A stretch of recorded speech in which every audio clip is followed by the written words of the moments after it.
إن الحمد لله نحمده ونستعينه ونستغفره ونعوذ بالله من شرور أنفسنا ومن سيئات أعمالنا من يهده الله فلا مضل له ومن يضلل فلا هادي له وأشهد أن لا إله إلا الله وحده لا شريك له وأشهد أن محمدا عبده ورسوله يا أيها الذين آمنوا اتقوا الله حق تقاته ولا تموتن إلا وأنتم مسلمون يا أيها الناس اتقوا ربكم الذي خلقكم من نفس واحدة وخلق منها زوجها وبث منهما رجالا كثيرا ونساء واتقوا الله الذي تساءلون به والأرحام إن الله كان عليكم رقيبا يا أيها الذين آمنوا اتقوا الله وقولوا قولا سديدا يصلح لكم أعمالكم ويغفر لكم ذنوبكم ومن يطع الله ورسوله فقد فاز فوزا عظيما أما بعد فإن خير الحديث كتاب الله وخير الهدي هدي محمد صلى الله عليه وسلم وشر الأمور محدثاتها وكل محدثة بدعة وكل بدعة ضلالة وكل ضلالة في النار أما بعد فأعوذ بالله من الشيطان الرجيم بسم الله الرحمن الرحيم واعبد ربك حتى يأتيك اليقين وقال رسول الله صلى الله عليه وسلم إذا مات الإنسان انقطع عنه عمله إلا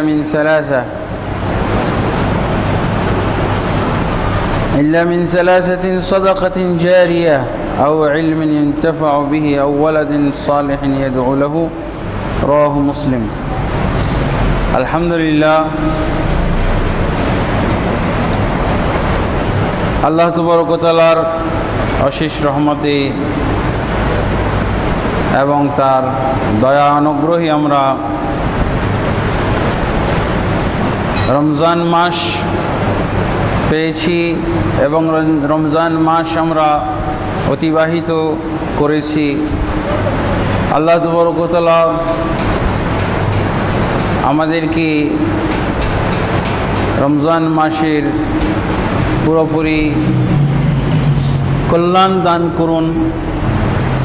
এরপরে ফরজ সিয়াম শেষ হওয়ার পর সুন্নাত সিয়ামের পালা এসে গেছে।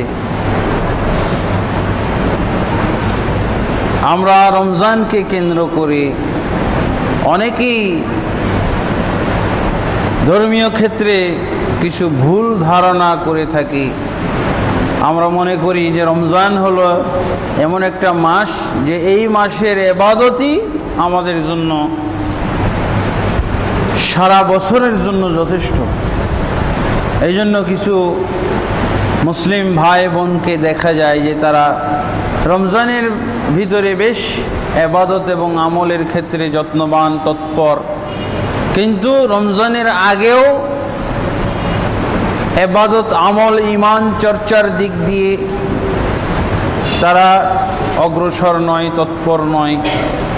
রমজান আসলে বেশ তৎপরতা দেখা যায়, আবার রমজান শেষ হয়ে গেলে সেই তৎপরতা আর লক্ষ্য করা যায় না। তাদের অবস্থাটা যেন এরকম যে রমজানের ইবাদতই সারা বছরের জন্য কাজে লাগবে। আসলে তো তা নয়। রমজান হলো ঈমান এবং আমলের রিচার্জের মাস। এখানে আমরা আমাদের ঈমানকে রিচার্জ করব, ঈমানে শক্তি সঞ্চয় করব, আমল এবং ইবাদতের ক্ষেত্রে আমরা শক্তি সঞ্চয় করব, যেই শক্তিটা পরবর্তী 11টা মাস কাজে লাগাবো। যারা রমজান শেষ হওয়ার পরে পরে আর ইবাদত এবং আমলের দিকে আসে না, তারা ক্ষান্ত দিয়ে দেয়, তাদের ইবাদত এবং আমলের ধারা বন্ধ হয়ে যায়। বোঝা যায় যে তাদের আমল ইবাদতের ক্ষেত্রে, ইমানের ক্ষেত্রে রমজান কোনো উপকার করে নাই, রমজান দ্বারা তারা উপকৃত হয় নাই। রমজানের সিয়ামের ব্যাপারে আল্লাহ যেটা বলছিলেন লাআল্লাকুম তাত্তাকুন, সেই তাকওয়া অর্জন করতে তারা ব্যর্থ হয়েছে। তাকওয়া মানে কি? আল্লাহ ভীরুতার সঞ্চয়। এই আল্লাহ ভীরুতা থাকলে আল্লাহ যা আদেশ করেছেন সেই আদেশ যতক্ষণ পর্যন্ত বেঁচে আছে, হোশ জ্ঞান আছে, ততক্ষণ পর্যন্ত পালন করে যাবে। আর আল্লাহর যাবতীয় নিষেধাজ্ঞা থেকে বিরত থাকবে। এই হলো তাকওয়ার মর্মকথা, এই হলো তাকওয়ার অর্থ। তাহলে কোথায় রমজান এবং সিয়ামের যে উপকারিতা, রমজান এবং সিয়ামের যে প্রাপ্তি অর্জন, তাদের ক্ষেত্রে তো শূন্য, নাই, কিছুই নাই। রমজান থেকে আমি কিছুই পেলাম না।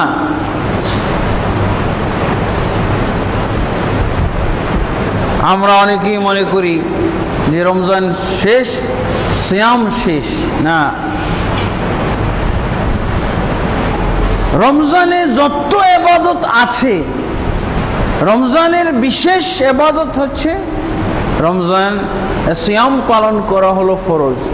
তারপরে কোনটা আমল রমজানের বাইরে নাই? 5 ওয়াক্ত সালাত রমজানের বাইরে আছে, সিয়াম রমজানে আছে, রমজানের বাইরে আছে। রমজানের ভিতরে সিয়াম হলো ফরজ, আর রমজানের বাইরে হলো সুন্নাত নফল। এই যে ফরজ 5 ওয়াক্ত সালাত আমরা পড়ি, এই ফরজ 5 ওয়াক্ত সালাতের সাথে আগে পিছে যে সুন্নত নামাজগুলো পড়ি, এই সুন্নত নামাজগুলোর যেমন মর্যাদা ফরজ নামাজের তুলনায়, ঠিক রমজানের ফরজ সিয়ামের তুলনায় বাকি 11টা মাসের মধ্যে যে সিয়ামগুলো রয়েছে এগুলোর তুলনা ওরকম। প্রত্যেক ফরজের সাথে ওই জাতীয় সুন্নাত নফল সিয়াম আছে, ইবাদত আছে। আমরা যদি মনে করি যে 5 ওয়াক্ত ফরজ নামাজের আগে পিছে যে সুন্নাতগুলো আছে এগুলো ছেড়ে দিলে গুনাহ হবে, তাহলে অবশ্যই এই সিয়ামগুলো যদি কেউ ছেড়ে দেয় তাও গুনাহ হবে। আর যদি বলি ওগুলোতে গুনাহ নাই, তাহলে এগুলো তো গুনাহ নাই। বুঝের মধ্যে গ্যাপ। শুধু একটা ইবাদতের সাথে সংশ্লিষ্ট সুন্নত ইবাদতের এত মূল্যায়ন করা হয়েছে যে আমলের ক্ষেত্রে, বাস্তবায়নের ক্ষেত্রে কোনো পার্থক্যই দেখা যায় না। ফরজ সালাত ছেড়ে দিলেও গুনাহ, আর সুন্নত সালাত ছেড়ে দিলেও তাদের কাছে গুনাহ। পার্থক্যটা কি? অবশ্যই সুন্নত ইবাদত, সুন্নত নফল তাতাওয়ু, তারপরে গায়র ফরিদা, গায়র ফরিদাও নাম আছে। গায়র ফরিদা মানে আবশ্যক নয়। এগুলো আরবি ভাষায় অনেকগুলো নাম পাওয়া যায়। রাত্রের নফল সালাতের ক্ষেত্রে আছে নাফিলা, তাতাওয়ু, তারপরে আছে কিয়ামুল লাইল, সালাতুল লাইল, বিতির। পরবর্তীতে যোগ হয়েছে রমজানের ক্ষেত্রে তারাবি। কিন্তু এগুলো সবগুলো শব্দের বাংলা যদি তর্জমা করি, তাহলে এই বাংলা তর্জমা হবে অতিরিক্ত অথবা ঐচ্ছিক। এই দুই শব্দ হবে ফরজের বাইরে যে সমস্ত সালাত আমরা পড়ি, নামাজ পড়ি, এই সুন্নতগুলোর বাংলা তর্জমা হইলে কি হবে? অতিরিক্ত অথবা ঐচ্ছিক। এই দুই শব্দ বাংলায় আছে। আরবিতে 6, 7, 8টা শব্দ, কিন্তু মর্ম একটাই। বাংলা ভাষায় আপনি বুঝবেন 2 শব্দ দিয়ে, ঐচ্ছিক অতিরিক্ত। ঐচ্ছিক অতিরিক্ত থেকে কি আসে? লাভ আসে। কিন্তু যদি ছেড়ে দেওয়া হয় তাহলে ওই সওয়াবটা থেকে বঞ্চিত হবে, নাম্বার থেকে বঞ্চিত হবে, কিন্তু আমি ফেল হব না, অকৃতকার্য হব না। হয়তো উপকারও কম হলো, ক্ষতিও হয়ে যেতে পারে, কিন্তু আমি ফেল হব না। কিন্তু ফরজ ইবাদতের ক্ষেত্রে ফেল। বেনামাজি নামাজ না পড়লে কাফের, যাকাত না দিলে, ফরজ যাকাত না দিলে কাফের হয়ে যায়। কেউ ইমাম আহমদ বিন হাম্বল রাহিমাহুল্লাহ যতগুলো ইসলামের ফরজ আছে একটাও যদি কেউ ছেড়ে দেয় তাহলে কাফের হয়ে যায়, উনি সাধারণভাবে। আর অন্যান্য আলেমরা বলছেন, ব্যাখ্যা করেছেন, যদি অস্বীকার বশত ছেড়ে দেয় তাহলে কাফের হবে, যদি অলসতা বশত ছাড়ে তাহলে কাফের হবে না। কিন্তু ইমাম আহমদ বিন হাম্বল যত ইমাম আছে ইমামদের ভিতরে হাদিসে সবচেয়ে বেশি পারদর্শী, এই জন্য তাকে বলা হয় ইমাম আহলি সুন্নাহ, সুন্নতের ইমাম। উনি বলেছেন হাদিসের দৃষ্টিতে যে ফরজ ইবাদত যতগুলো আছে কোনোটা যদি কেউ ছেড়ে দেয় তাহলে কাফের হয়ে যাওয়ার সম্ভাবনা। আল্লাহর কাছে কি সেটার ফয়সালা তো পরকালে হবে, কিন্তু আমি যদি অন্যান্য আলেমদের দেয়া ফ্যাসিলিটি গ্রহণ করি, যাক কাফের যখন হবে না থাক, না পড়ি। আল্লাহর কাছে যদি ইমাম আহমদ বিন হাম্বল রাহিমাহুল্লাহ তার ব্যাখ্যা অনুযায়ী, তার সিদ্ধান্ত অনুযায়ী, তার দেয়া ফতোয়া অনুযায়ী, এবং হাদিসও তো আছে, হাদিসের ভিতরে কোরআনের ভিতরে সূরা তাওবার মাঝে মধ্যে আমি বলি সূরা তাওবার 5 নম্বর আয়াত এবং 11 নম্বর আয়াতের নির্দেশনা অনুযায়ী 3টার ব্যাপারে তো একেবারে কাফের ফতোয়া আছে। আল্লাহর রাসূল সাল্লাল্লাহু আলাইহি ওয়াসাল্লাম বলছেন, উমিরতু আন উকাতিলান নাস হাত্তা ইয়াশহাদু আন লা ইলাহা ইল্লাল্লাহ, আমাকে লড়াই করার, যুদ্ধ করার আদেশ দিয়ে দেওয়া হয়েছে লোকদের সাথে যতক্ষণ পর্যন্ত তারা সাক্ষ্য না দিবে এই মর্মে যে আল্লাহ ব্যতীত প্রকৃত কোনো সত্য কোনো উপাস্য নেই, মাবুদ নেই, মুহাম্মদ সাল্লাল্লাহু আলাইহি ওয়াসাল্লাম আল্লাহর প্রেরিত বান্দা ও রাসূল। অতঃপর যাকাত আদায় করবে, না সালাত আদায় করবে, 5 ওয়াক্ত সালাত। যেখানেই সালাত আদায়ের কথা আছে সেখানেই একটাই মাত্র অর্থ হলো 5 ওয়াক্ত সালাত আদায় করা। যে কোনো 1 ওয়াক্ত সালাত আদায় করা, শুধু জুমার সালাত আদায় করা এটা না, 5 ওয়াক্ত সালাত আদায় বুঝাবে। আকিমুস সালাহ বললে জানতে হবে সালাত কায়েম মানে 5 ওয়াক্ত সালাত, 5 ওয়াক্ত সালাত কায়েম করবে, অতঃপর যাকাত দিবে। এই 3টা কাজ করলে কি হবে? আসামু মিন্নি দিমাহুম ওয়া আমওয়ালাহুম, তাহলে আমার থেকে তারা তাদের জান এবং মালকে হেফাজত করতে সক্ষম হবে।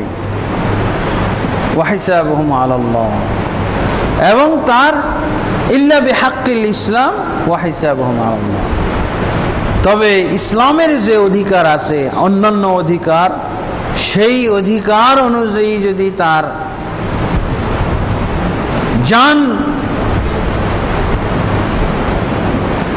যদি কবজ করা হয়, তাকে যদি মৃত্যুদণ্ড দেওয়া হয় সেটা ভিন্ন কথা। যেমন বিবাহিত জেনাকারী, তার মৃত্যুদণ্ড যদি সাক্ষী পাওয়া যায়। আর যে সমস্ত সমাজের ক্ষেত্রে ইসলাম কায়েম নেই, কে শাস্তি কায়েম করবে? তাহলে সেই ক্ষেত্রে আল্লাহর কাছে একাগ্রতার সাথে শর্ত সাপেক্ষে তওবা করবে। যদি আল্লাহ কবুল করেন তাহলে ভালো কথা, না কবুল করলে আল্লাহর দরবারে শাস্তি তার জন্য অবধারিত, নির্ধারিত। হত্যার বদলে হত্যা করা হবে। আল্লাহ রাসূল সাল্লাল্লাহু আলাইহি ওয়াসাল্লাম বলছেন, লা ইয়াহিল্লু দামু ইমরিইন ইল্লা বিইহদা সালাস, কোনো মুসলিম ব্যক্তির রক্তপাত, তাকে হত্যা করা বৈধ নেই তিনটি কারণ ছাড়া। এক নম্বর হলো আস-সাইয়্যিবুজ জানি, বিবাহিত জিনাকারী। দুই নম্বর হলো আল কাতল, হত্যার বদলে হত্যা। তিন নম্বর হলো আল মুফারিকু লিল জামাআ, যে ব্যক্তি জামাত ত্যাগকারী। জামাত ত্যাগকারী মানে জামাতুল মুসলিমিন ত্যাগকারী। জামাতুল মুসলিমিন, মুসলিমদের জামাত। মুসলিমদের জামাত থেকে যে বেরিয়ে যায় সেই ব্যক্তির শাস্তি হলো মৃত্যুদণ্ড। মুসলিম দল থেকে, মুসলিমদের একমাত্র দল থেকে যখন বেরিয়ে যাবে, যখন মুসলিমদের একমাত্র দল থাকবে না, তখন আবার এইসব দল থেকে বেরিয়ে থাকাই হলো ফরজ। মুসলমানদের একটা দল যদি থাকে তাহলে এই দল থেকে বেরিয়ে যাওয়া হলো হত্যাযোগ্য অপরাধ। দল থেকে বেরিয়ে যাওয়ার একটাই অপরাধ, সেটা হলো হত্যাযোগ্য, হত্যা। আর যদি মুসলিমদের একাধিক দল থাকে তাহলে এই দল থেকে বেরিয়ে যাওয়া তখন ফরজ, ঐক্যের স্বার্থে। আর যখন একমাত্র দল থাকবে এই দলের সাথে সংশ্লিষ্ট থাকা ফরজ, বেরিয়ে যাওয়ার কোনো সুযোগ নাই, বেরিয়ে গেলেই মৃত্যুদণ্ড।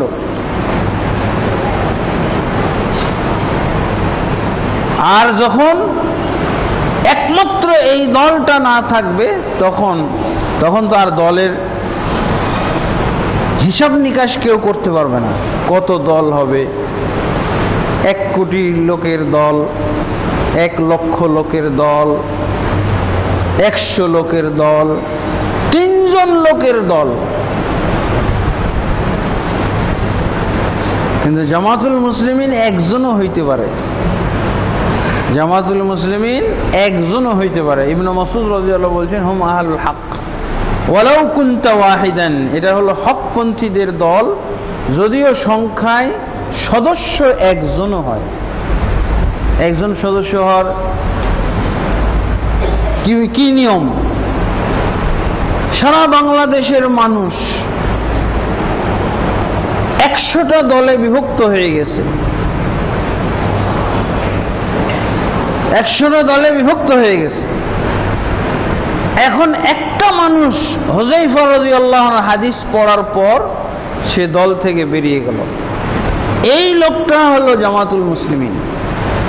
কোনো দল করা যাবে না। যখন 100 দল থাকবে তখন কোনো দলেই যাওয়া যাবে না। তাহলে কে হবে জামাতুল মুসলিমিন? এই যে প্রথম ব্যক্তি তার মাথায় ঢুকলো যে কোনো দলে যাওয়া তো ঠিক নাই, ঠিক না, বহু দল থাকলে কোনো দলে নেওয়া যাওয়াটাই হলো জামাতুল মুসলিমিন। এই ক্ষেত্রে ইবনে মাসউদ রাদিয়াল্লাহু আনহুর কথাটা মিলে যাবে, হুম আহলুল হক্কি ওয়ালাউ কুনতা ওয়াহিদান, তারা হলো হকের দল যদিও সংখ্যায় একজন হয়। যখন বহু দল থাকবে তখন আল্লাহ রাসূলকে জিজ্ঞেস করছিলেন হুযায়ফা রাদিয়াল্লাহু আনহু, ইযা লাম তাকুন লিল মুসলিমিনা জামাআতুন ওয়ালা ইমামুন, জামাতুল মুসলিমিন ওয়ালা ইমামুন, হে আল্লাহর রাসূল, যখন মুসলিমদের এক জামাত থাকবে না এবং এক নেতাও থাকবে না, বহু জামাত এবং বহু নেতা, তখন আমি কি করব? তখন আল্লাহর রাসূল সাল্লাল্লাহু আলাইহি ওয়াসাল্লাম বলছেন, ফাতাজিল তিলকাল ফিরাক কুল্লিহা, তাহলে তুমি ত্যাগ করো দলগুলোকে, সবগুলোকে। দুইটা শব্দ ব্যবহার করেছেন আল্লাহ রাসূল। তাহলে তুমি ত্যাগ করো দলগুলোকে, সবগুলোকে। তাহলে সব দলগুলোকে যদি ত্যাগ করে তাহলে কি হবে? একা পড়ে যাবে না? এই আবার স্টার্ট হলো জামাতুল মুসলিমিন, এই লোক দিয়ে স্টার্ট। এই লোক দিয়ে স্টার্ট হবে, দুইটা অবস্থা। তাহলে এই লোকটা হবে কেন্দ্র পয়েন্ট, আবার জামাতুল মুসলিমিনদের ঐক্যবদ্ধ হওয়ার কেন্দ্রবিন্দু হবে এই লোকটা। কিভাবে? সে কোনো দলে যাচ্ছে না, এরকম লোক গঠন করবে যারা কোনো দলে যাবে না। এক কাম, তার দুইটা কাজ হবে। এক, সে নিজে যাচ্ছে না, এরকম দাওয়াত দিয়ে কোনো দলে যাওয়া যাবে না, এই দাওয়াত তাকে দিতে হবে। এইটাই হলো তার দাওয়াত হবে। জামাতুল মুসলিমিনের পক্ষে কাজ করলে এটাই হলো কোনো দলে যাবেন না। কোনো দলে যদি না যায় তাহলে এটা একটা দল তৈরি হবে না, এইটা হবে জামাতুল মুসলিমিন। এইটার আপনি দুই দল কল্পনা করতে পারবেন না। আপনি কল্পনা করে দেখেন, এর দুটো দল হবে না, এই দলের আর দুই দল হবে না, তিন দল হবে না, এটাই এক দল, হক দল। এর সাইডে ডানে বামে এবার আপনি কল্পনা করেন অন্য দলগুলোকে, এটা তো একটাই দল হবে। এটা কিয়ামত পর্যন্ত সব সময় আপনার ব্রেনও ধরবে না দুই দল হবে কি করে। আপনি যত যুক্তি দেন দুই দল করতে পারবেন না এটাকে। দাওয়াত হলো ও যাই নাই, দাওয়াত হলো কোনো দলে যাওয়া যাবে না। আর কি?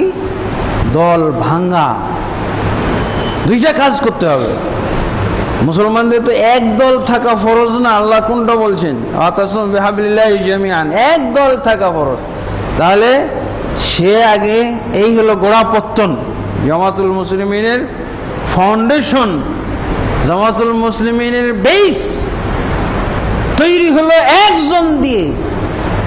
তারপরে সে দাওয়াত দিয়ে দিয়ে জন ব্যক্তি বাড়াইবে, সংখ্যা। যাওয়া যাবে না, কোনো দলে যাওয়া যাবে না। এটাও তো একটা দল তৈরি হবে। এই দল পূজারীরা বলে কি এটাও তো আর একটা দল, কিন্তু এটা বাতিল দল না, এটা হক দল, এটা হবে হক দল, অন্য দলের মতো বাতিল না। বাতিলের মধ্যে হালকা আছে, ভারী আছে, বেশি ভারী আছে।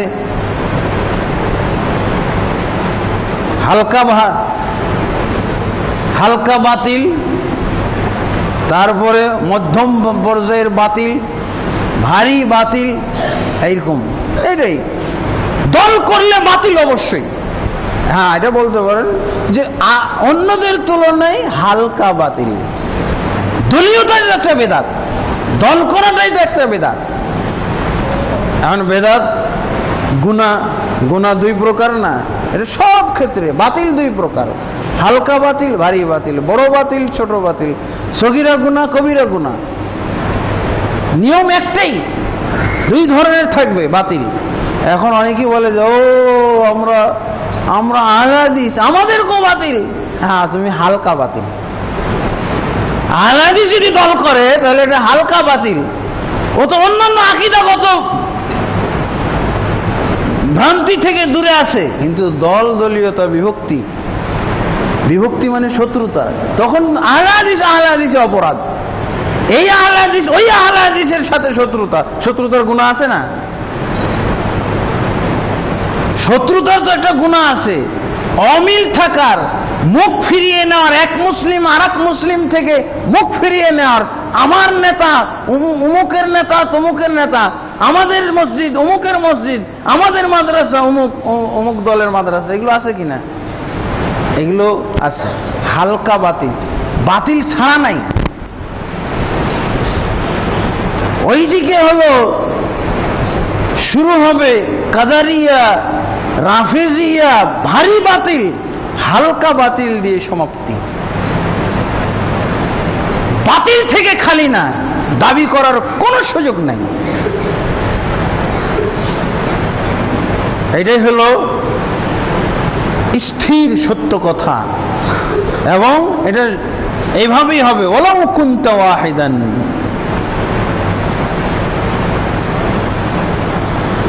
এই জন্য দলাদলি তো এর মধ্যেও আছে, যার জন্য তাহলে আমরা যেটা বলছিলাম ফরজ, জামাতবদ্ধ থাকাটাও ফরজ। কিন্তু এখন জামাতবদ্ধ কিভাবে থাকবেন? দেখা যায় যে আপনার কোরআন সুন্নাহর দাওয়াত অনেক সময় দাওয়াতটা কোরআন সুন্নাহ এবং এর দাওয়াতটা হয়ে যায় দলের অধীনে। দলের অধীনে অমুক বক্তা অনুমুক আলেম, তাকে আমাদের মসজিদে খুতবা দিতে দেব না, আমাদের দল না। তো এই হাদিসের মধ্যেই আছে 20টা গ্রুপ হয়ে যাওয়ার পর এখন বলছে অমুককে খুতবা দেওয়ার সুযোগ দেওয়া হোক, বলছে না আমাদের দল না। এটাই হলো বাতিল দল। এরকম আছে কি না, এরকম ঘটে কি না, এটাই হলো বাতিল।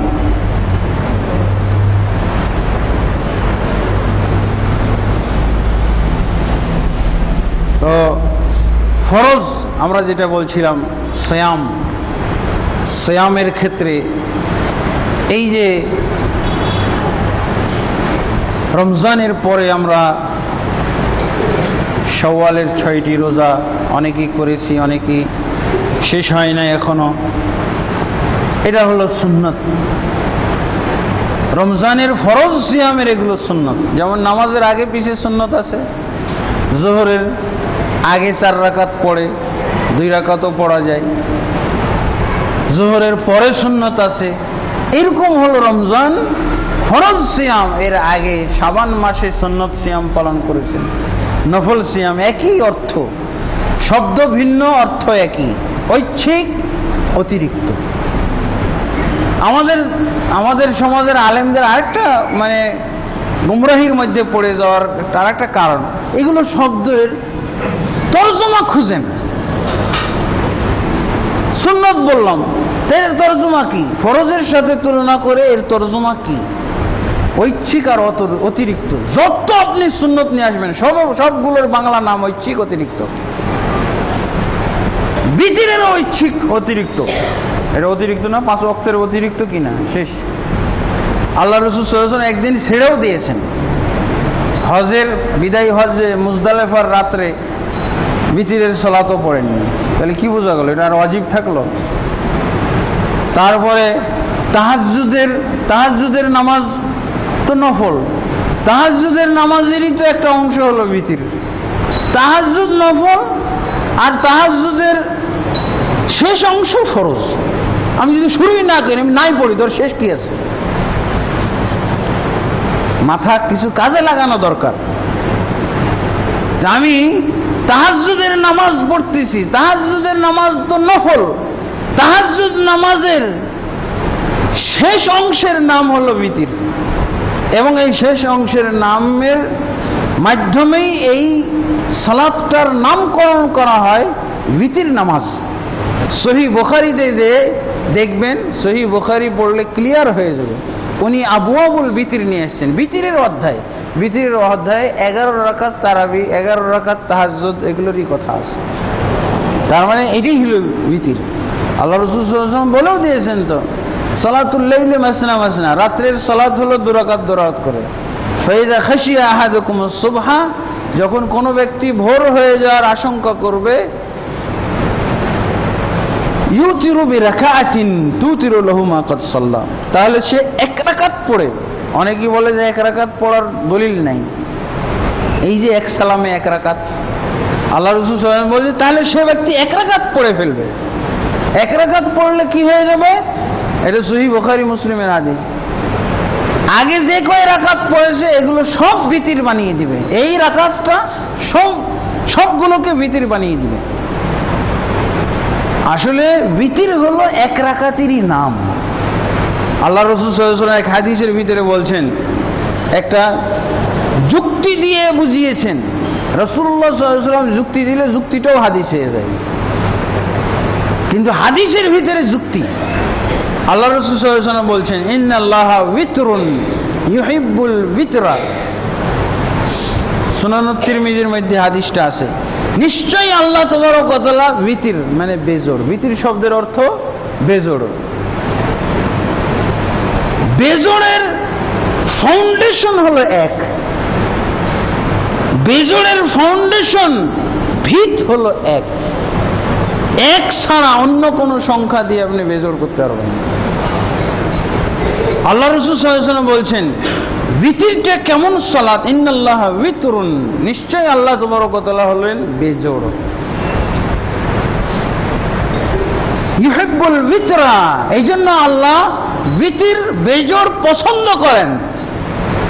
তারপরে বলছেন ফাআউতিরু ইয়া আহলাল কোরআন, হে আহলে কোরআন তোমরা বিতির পড়ো। আহলে কোরআন আল্লাহ রাসূল সাল্লাল্লাহু আলাইহি ওয়াসাল্লাম থেকে এই নামটা পাওয়া গেছে। আহলে কোরআন, আহলুল হাদিস, এগুলো হলো হাদিস বা সুন্নাহ দ্বারা পাওয়া নাম। এগুলো হলো উপনাম, এগুলো হলো গুণগত নাম, বৈশিষ্ট্যগত নাম। আবার আমরা অনেকে এরকম মনে করি যে শুধু মুসলিম বলতে হবে, মুসলিম ছাড়া অন্য কিছু বলা বেদাত। এখানে একটু গ্যাপ রয়ে গেছে। মুসলমানদের তাদের ধর্মের নাম, তাদের দ্বীনের নাম হলো ইসলাম, এবং যারা ইসলাম মানে তাদের সকলের নাম হলো মুসলিম। আর তারা যেই দল করবে, এই তাদের যে দল হবে এই দলের নাম হবে জামাতুল মুসলিমিন।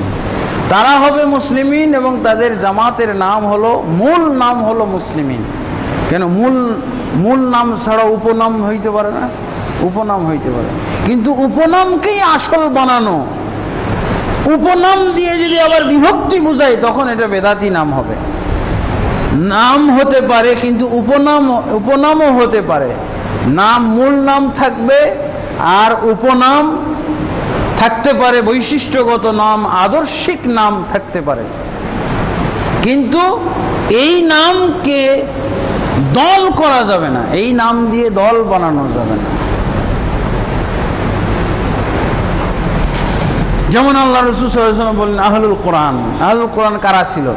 এখন যদি আপনাকে বলি এরাই জামাতুল মুসলিমিন, এরাই সাহাবায়ে কেরাম, এরাই হলো আহলুল কোরআন, এরাই হলো আহলুস সুন্নাহ, রাসূল সাল্লাল্লাহু আলাইহি ওয়াসাল্লামের সুন্নাহর অনুসারী। কারণ আল্লাহ রাসূল বলছেন আলাইকুম বিসুন্নতি, তোমরা আমার সুন্নতকে আঁকড়ে ধরো। তো এরা কি আল্লাহ রাসূলের সুন্নত আঁকড়ে ধরেন না?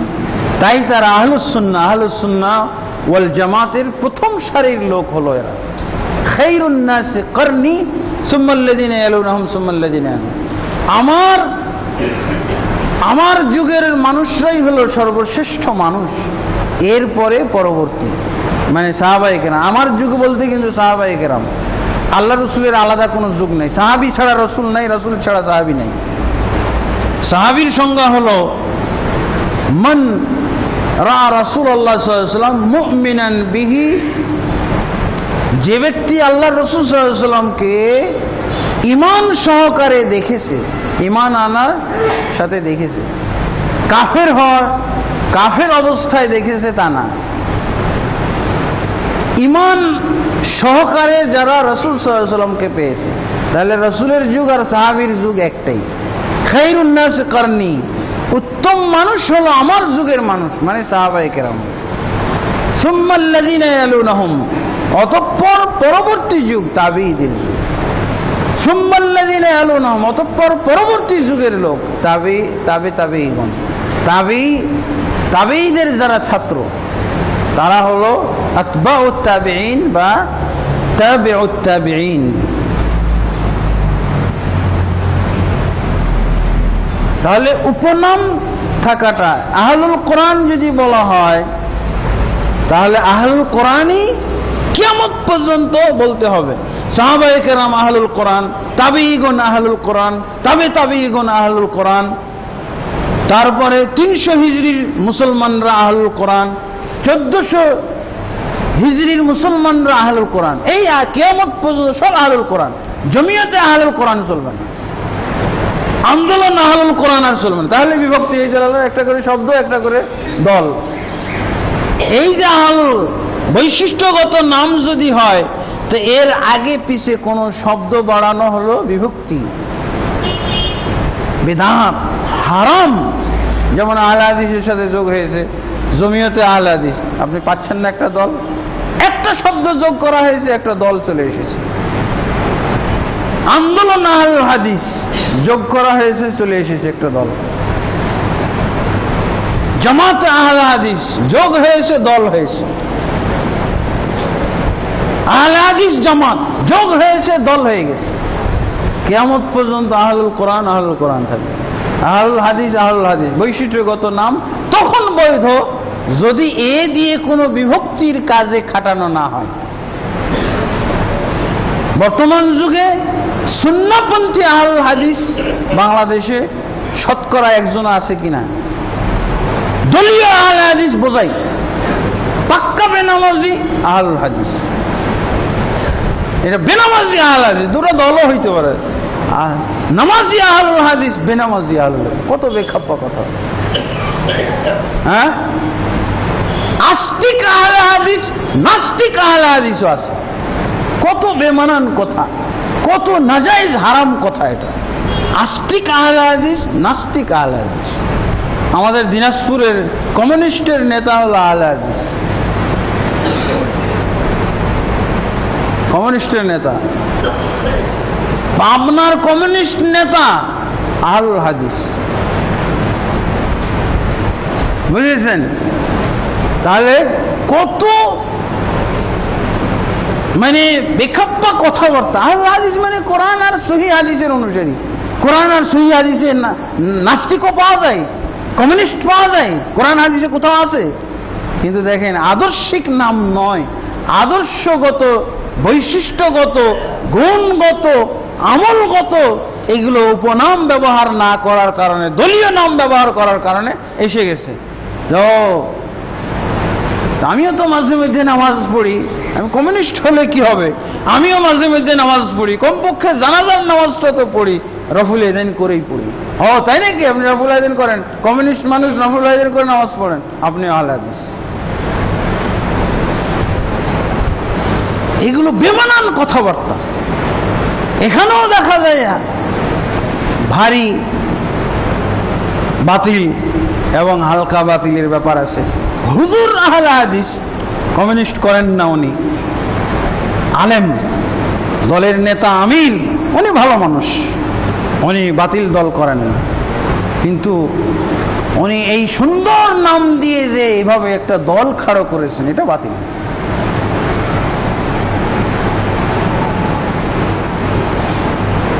এক হুজুরের সামনে, এক দলের আমিরের সামনে আমি বক্তব্য রাখছিলাম, তো উনি আবার বায়াত করান বেদাতীদের মতো,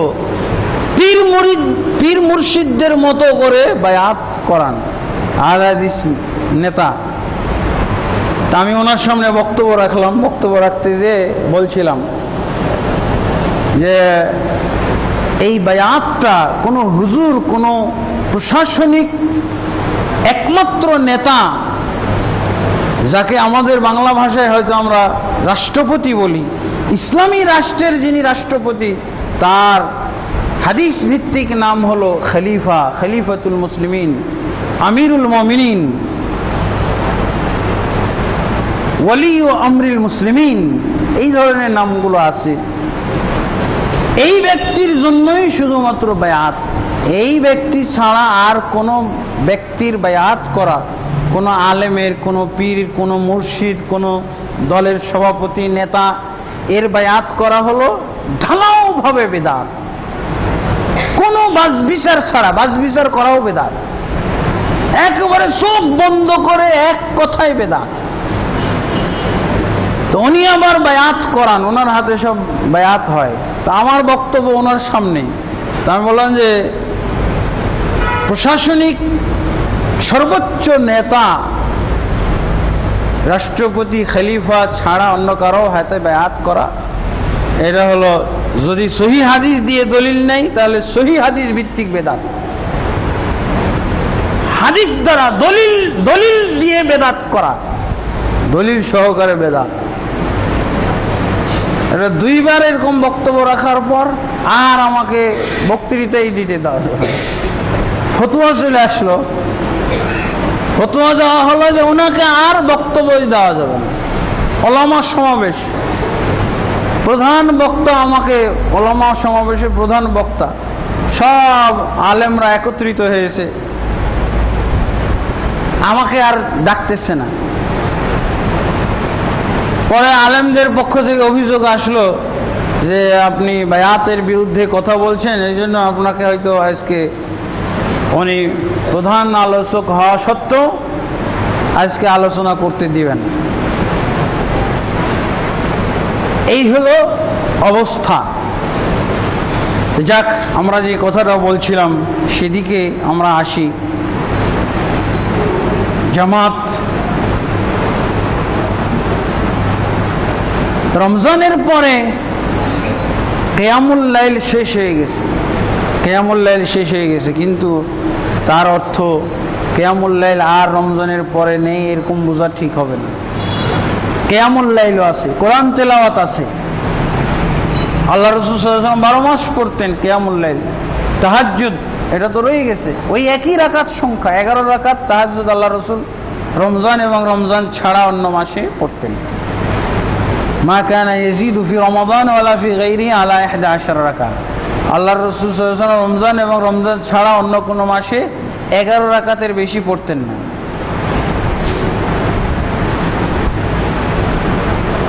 আল্লাহ রাসূল সাল্লাল্লাহু আলাইহি ওয়াসাল্লাম এশা এবং ফজরের মাঝে 11 রাকাতের বেশি পড়তেন না। এশা এবং ফজরের মাঝে যে টাইম, এই টাইমে 11-র বেশি পড়তেন না। এমনি হাদিসের ভিতরে এসেছে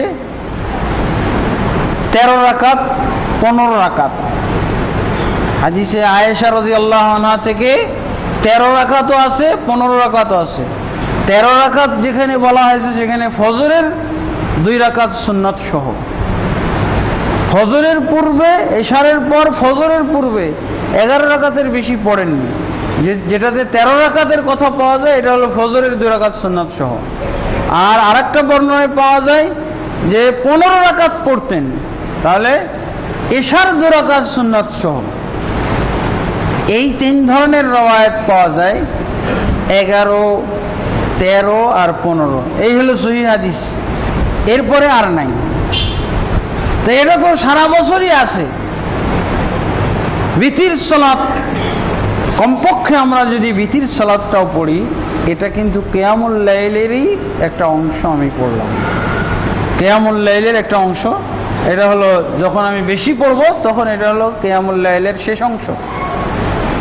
আর যদি আমি না পড়ি, শুধু বিতিরই পড়ি, তাহলে কিয়ামুল লাইলের একটা অংশ আমি পড়লাম, তাহাজ্জুদের একটা অংশ আমি পড়লাম।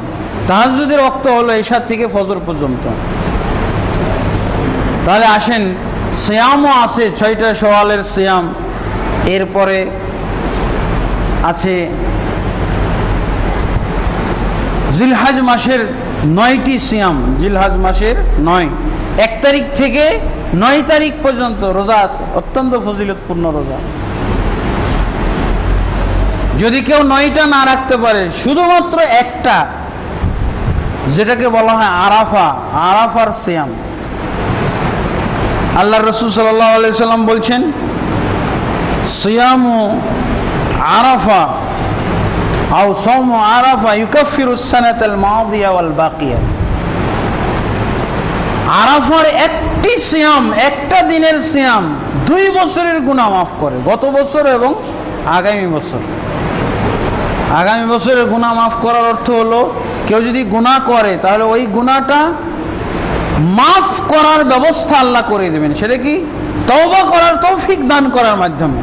এটা নয় যে আপনি যেহেতু আরাফাতের একটা সিয়াম পালন করে আগামী বছরের মাফ পেয়ে গেছেন, এবার আপনি তালিকা তৈরি করবেন, হ্যাঁ তাহলে কিছু গুনাহ করা যায়, জিনা, সুদ, ঘুষ, হ্যাঁ প্রতারণা, ধোঁকাবাজি, মাপে কম দেওয়া, এগুলো সব আপনি এখন তালিকা করবেন যে আগামী বছরের গুনাহ তো মাফ হয়েই গেছে অগ্রিম। না, গুনাহ যদি হয়ে যায় তাহলে আল্লাহ তওবার তৌফিক দিবেন। গুনার পর তওবা করা, আল্লাহর কাছে ইস্তেগফার করা আল্লাহর কাছে অনেক প্রিয় জিনিস। ওই গুনাহ, ওই অপরাধ হলো অপরাধ, যেই গুনাহ অপরাধের কারণে ক্ষমা চায় না, অপরাধ করার পর অপরাধী ক্ষমা চায় না, এটা হলো অপরাধ। এখন আপনি মনে করবেন যে আমার অগ্রিম ক্ষমা এসে গেছে, এখন আমাকে গুনাহ করা লাগবে শুধু। না, এই অর্থ বোঝাটা অত্যন্ত মারাত্মক ধরনের ভুল হবে। আল্লাহ রাসূল সাল্লাল্লাহু আলাইহি সাল্লাম প্রত্যেক মাসের প্রত্যেক সপ্তাহের সোমবার এবং বৃহস্পতিবার সিয়াম পালন করতেন। এটা তো রয়ে গেছে, অত্যন্ত ফজিলতের সিয়াম। এই সিয়ামের মাধ্যমে আল্লাহ তাবারক ওয়া তাআলা বান্দাদেরকে ক্ষমা করে দেন। মুশরিক এবং পরস্পর বিদ্বেষী দুইজনকে বাদে বাকি সমস্ত মুসলিমদেরকে, যারা শিরকে জড়িত না, তাদেরকে ক্ষমা করে দেওয়া হয় এই 2 দিনের সিয়ামের মাধ্যমে। এরপরে আছে প্রত্যেক মাসে যদি কোনো ব্যক্তি 3টা করে সিয়াম পালন করে, যে কোনো দিন 3টা করে, তাহলে ওই ব্যক্তি সারা বছর সিয়াম পালনকারী হিসেবে আল্লাহর খাতায় গণ্য হবেন। তার সওয়াবের খাতায় এটা লেখা হবে সারা বছর সিয়াম পালনকারী। এরপরে আরেকটা হচ্ছে, এই যে আমরা সওয়ালের রোজা করলাম বা কারো কমপ্লিট এখনো হয় নাই, এটার মাধ্যমে আল্লাহ রাসূল সাল্লাল্লাহু আলাইহি ওয়াসাল্লাম বলছেন যে সারা জীবন সিয়াম পালনকারী হিসেবে আল্লাহর কাছে গণ্য হবে। তাহলে ডবল, আমরা যেন ডবল সিয়াম পেয়ে যাচ্ছি। মাসেরটাও যদি করি তাহলে সারা বছর সিয়াম পালন, সওয়ালের সিয়াম 6টা করার মাধ্যমে সারা বছর সিয়াম পালনের আমরা সুযোগ পাচ্ছি। তারপরে আল্লাহ রাসূল সাল্লাল্লাহু আলাইহি ওয়াসাল্লাম বলছেন আফজালুস সিয়ামি বা'দা শাহরি রমাদান সিয়ামু শাহরিল্লাহিল মুহাররম। উত্তম সিয়াম হলো রমজানের পরে মুহররম মাসের সিয়াম। এটা হলো মাসের সিয়াম আর এটা দিনের সিয়াম। দিনের সিয়াম হিসেবে সবচেয়ে উত্তম হলো আরাফাতে, রমজানের পরে পরে উত্তম হলো আরাফা। এরপরে মাসের সিয়াম হিসেবে রমজানের পরে পরে হলো মুহররম মাসের সিয়াম। এটা 2টা সিয়াম, 9 এবং 10 অথবা 10 এবং 11। আল্লাহ তাবারক ওয়া তাআলার কাছে প্রত্যেক সোমবার বৃহস্পতিবার আমল উপস্থাপন করা হয়। যা যা আমি আমল করেছি এই আমলগুলো আল্লাহর কাছে তুলে ধরা হয় এই 2 দিন। তা আলহামদুলিল্লাহ এগুলো আমাদের সাথেই তো রয়েছে। তাহলে সিয়াম বাদ হলো কোন মাসে? রমজান মাসের পরে আর কোন মাসে সিয়াম নাই বলেন? তা এই সিয়ামগুলোর সাথে যদি আমরা পরিচিত থাকতে পারি তাহলে আলহামদুলিল্লাহ আল্লাহ তাবারক ওয়া তাআলা আমাদেরকে রমজান মাসের প্রত্যেকটা খাত থেকেই সওয়াব দান করবেন। আমরা প্রত্যেকটা খাত থেকেই সওয়াব পাবো। দান সাদাকা এটা সব মাসেই আছে। আল্লাহ রাসূল সাল্লাল্লাহু আলাইহি সাল্লাম বলছেন ইয়া আইয়ুহান নাস আফশুস সালাম, হে জনগণ তোমরা পরস্পরের ভিতরে সালাম বিস্তার ঘটাও, সালাম বিস্তার করো। একজন আরেকজনকে সালাম দাও ব্যাপকভাবে, আসসালামু আলাইকুম, আসসালামু আলাইকুম রাহমাতুল্লাহ। যাকে চেনো এবং যাকে চিনো না, শুধুমাত্র যেখানে কাফের আছে, অমুসলিম আছে, আপনি বুঝতে পাচ্ছেন তাহলে সেখানে বলতে হবে আসসালামু আলা মান ইত্তাবা আল হুদা। অন্যথায় তাহলে সালাম বিস্তার তো হলোই। আপনি শর্তযুক্ত করে সালাম দিবেন। কাফের মুশরিক থাকলে আসসালামু আলা মান ইত্তাবা আল হুদা, আর শুধু মুসলিম থাকলে আসসালামু আলাইকুম রাহমাতুল্লাহ, আসসালামু আলাইকুম রাহমাতুল্লাহি ওয়া বারাকাতুহু। আল্লাহ রাসূল সাল্লাল্লাহু আলাইহি ওয়াসাল্লাম বলছেন তোমরা সালাম বিস্তার করো। ওয়া তু'ইমুত তাআম, খানা খাওয়াও। খানা খাওয়ার আছে, আমরা ইফতার করাইছি রমজান মাসে। সারা বছরের জন্য আল্লাহ রাসূল সাল্লাল্লাহু আলাইহি ওয়াসাল্লাম বলছেন তোমরা খানা খাওয়াও। এবং এই যে খানার দাওয়াত, এই দাওয়াত কবুল করাটা ওয়াজিব। কিন্তু আমাদের সমাজে দাওয়াতে যাওয়া যায় না। আমি আমার এলাকায় দাওয়াতে যেতে পারি না। কারণ কি? দাওয়াতে গেলে ওখানে বেদাত জড়িত করা হয়েছে। খাওয়ানোটাই যে ইবাদত, খাওয়ানোটাই যে সওয়াবের কাজ, এখন কেউ এটা মনে করে না। কি মনে করে? খাওয়ানোটা একটা অজুহাত, ছুতা। খাওয়াকে কেন্দ্র করে কিছু লোক, কিছু হুজুর কিছু আলেম টাইপের লোক একত্রিত হবে, আর খাওয়া দাওয়ার পরে তখন বললো দোয়া করে দেন। কবরে চলেন, আমার বাপ মারা গেছে, দাদা মারা গেছে, মা মারা গেছে, স্ত্রী মারা গেছে, কবরে চলেন। অথবা কোনো কোনো সময় এই যে খাওয়াবে, তো খাওয়ানোর আগেই নগদ দোয়া, দোয়া আগে করাই নাই, আগে কবর টবর ঘুরে তারপরে। আসলে যে ব্যক্তি খাওয়াচ্ছে সেই ব্যক্তি উদ্দেশ্য নিয়ত করতে পারে যে কি নিয়তে সে খাওয়াইছে, বাস নিয়তটা তার ভিতরে সীমাবদ্ধ রাখবে। যেই উদ্দেশ্যে সে খাওয়াইছে, সে যদি পিতামাতার কে নিয়ত করেও থাকে তাহলে এটা অটোমেটিকলি চলে যাবে। আসলে সন্তানরা, নেক সন্তানরা যে কোনো কাজ করবে। আমরা বলেছি না হাদিসের ভিতরে আল্লাহ রসুল, আল্লাহ তাবারক ওয়া তাআলা বলছেন, তুমি তোমার রবের ইবাদত করো যতক্ষণ পর্যন্ত তোমার মৃত্যু না আসে। যত ইবাদত করব মৃত্যুর পূর্ব পর্যন্ত, এই ইবাদত এবং এই আমলের ভিতরে কয়েকটা ভাগ রয়েছে। রাসূলুল্লাহ সাল্লাল্লাহু আলাইহি ওয়াসাল্লামের এক ভাগ, তাও কতটুকু? নেকি করার কারণে যেই নেকিটা 100%, নেকি সৎ আমলকারী যদি 100% সে নেকি পায়, তাহলে আরেক 100% এখান থেকে আল্লাহ বের করবেন, সেটা পিতামাতাকে দিবেন। আরেক 100% এখান থেকে, তাহলে কয়শো পার্সেন্ট হবে এটা আল্লাহই ভালো জানে। এটা রাসূলুল্লাহ সাল্লাল্লাহু আলাইহি ওয়াসাল্লামের আমলনামায় জমা হবে, পিতামাতার আমলনামায় জমা হবে। যে ইবাদতটা করতে শিখিয়েছে, নামাজ পড়া শিখিয়েছে ওস্তাদ, তার আমলনামায় জমা হবে। কতশো পার্সেন্ট যে হচ্ছে তার ঠিক ঠিকানা নেই। কাজেই আলাদা করে তাকে তার জন্য দোয়া করানো, হ্যাঁ, এভাবে কবর ঘুরিয়ে নিয়ে বেড়া, এগুলো ঠিক না। আমভাবে সে দোয়া চাইতে পারে, কিন্তু এভাবে দাওয়াতের সাথে সংশ্লিষ্ট, আগে কবর জিয়ারত তারপরে খানা, এই যে শর্তযুক্ত, এগুলোর কারণে যাই না। দাওয়াতগুলো এখন বেদাতি দাওয়াতে পরিণত হয়েছে। অথবা খাওয়ানোর পরে দোয়া করানো, আমার এই সমস্যা আছে, দোয়া করেন, এইটা। এই যে দোয়া করানো, খাওয়াটা হলো ছুতা, খাওয়াটা হলো একটা মাধ্যম লোকগুলোকে একত্রিত করার, দোয়াটা হলো আসল। আসলে খাওয়ানোটাই আসল, এটাই হলো সওয়াবের কাজ। সৎ ব্যক্তিদেরকে খাওয়াবেন, নেকি আছে। ওয়াসিলুল আরহাম, এবং সম্পর্ক বজায় রাখো, আত্মীয়তার সম্পর্ক বজায় রাখতে বলছেন আল্লাহ রাসূল সাল্লাল্লাহু আলাইহি ওয়াসাল্লাম। বিভিন্নভাবে তাকে হাদিয়া দিয়ে, খানা দিয়ে, ফোনের মাধ্যমে আলাপ করে, তার দুঃখ বেদনায় পাশে দাঁড়িয়ে, তার খুশির সময় নিজে খুশি অনুভব করে, একাত্মতা ঘোষণা করে, এগুলো। জিয়ারত, বেড়াইতে যাওয়া, ওয়াসাল্লু বিল্লাইলি ওয়ান্নাসু নিয়াম, এবং রাত্রিবেলায় তোমরা সালাত পড়ো যখন মানুষেরা ঘুমিয়ে থাকে। তাদখুলুল জান্নাতা বিসালাম, তাহলে জান্নাতে প্রবেশ করবে শান্তিপূর্ণভাবে, শান্তির সাথে।